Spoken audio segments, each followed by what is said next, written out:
I never imagined moving into a quiet, safe neighborhood would turn into a nightmare. Not because of crime, not because of noise, but because of a woman who sat on a throne made of HOA rulebooks and entitlement. Karen. Let me take you back to when my wife and I first moved into our new house in Northern Virginia, just outside DC. It was the kind of suburban dream people chase. Clean sidewalks, trimmed hedges, holiday flags, smiling neighbors. But behind the curtain, a neighborhood ruled by the HOA, and Karen was its queen. 3 days after we moved in, we received our first friendly HOA reminder. Your trash was visible from the street after 7 a.m. This is a violation of Section 4, Rule 12. Harmless, right? That's what we thought. But then it became weekly notices. Grass too long. Mailbox slightly tilted. Vehicle parked 1 inch over the line. It felt personal, and it wasn't just me. My wife, Julia, started getting watched. I catch Karen standing on the sidewalk with her phone out, recording Julia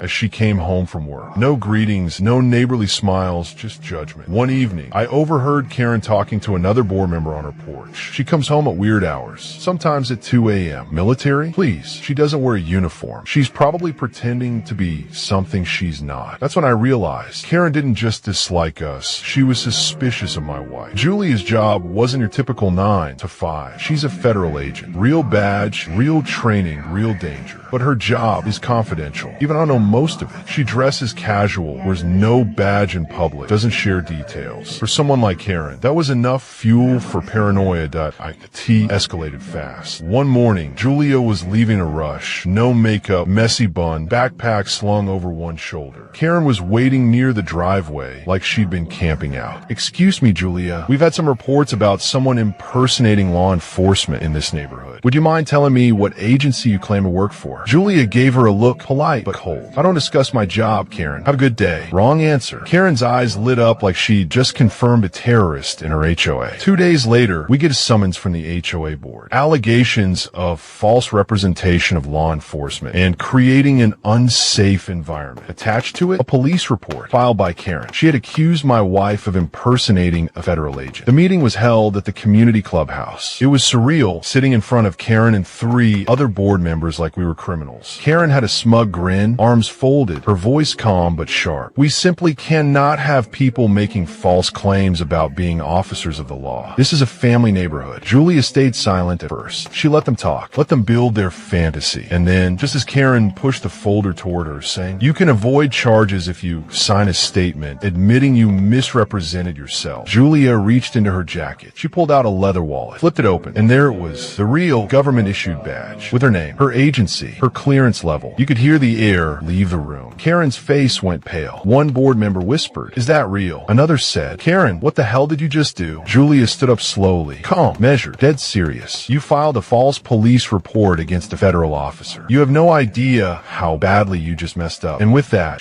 I've never seen Karen so quiet. After Julia flashed her real federal badge and walked out of that HOA meeting like a storm in heels, the room fell into a stunned silence. But this story, it wasn't over. It was just getting started. The next morning, there was a knock at our door. A police officer, but not for Julia, for Karen. Turns out, when you file a false police report against a federal officer, especially accusing them of felony like impersonation, it triggers a whole new level of legal hell. The officer was polite. "Is Agent Julia home? We just need a brief statement to close the file." Julia didn't gloat. She handed over her credentials again, signed a document, and thanked the officer. Simple. Professional. Karen, not so lucky. That same day, Karen started a neighborhood email blast. "I acted in good faith, concerned for our children's safety. It's clear now I was misinformed. I hope we can move past this with grace. No apology, no accountability, just spin." But the neighbors, they weren't buying it. One neighbor, Paul, wrote back, "You didn't act in good faith. You acted like a dictator." Another mom added, "Julia's been nothing but kind. You tried to ruin her life. Shame on you." The tide was turning. For once, the HOA president wasn't feared. She was being questioned. A few days later, Julia got an official letter from Karen, certified mail. It was a pathetic attempt at a legal CYA. "We formally retract the impersonation accusation made by our HOA board. We acknowledge your verified employment and sincerely regret any distress this may have caused." Julia didn't respond, not because she wasn't angry, but because she didn't need to. She had already reported Karen's actions to her agency's internal legal department. And when you try to weaponize your HOA to harass a federal employee, it becomes a federal matter. The final final HOA meeting. 3 weeks later, the HOA called an emergency special session. Karen looked different. No smug smile, no clipboard, just panic behind the eyes. One of the board members stood up and announced, due to violations of HOA conduct rules and pending legal review, Karen is stepping down as president effective immediately. The room applauded.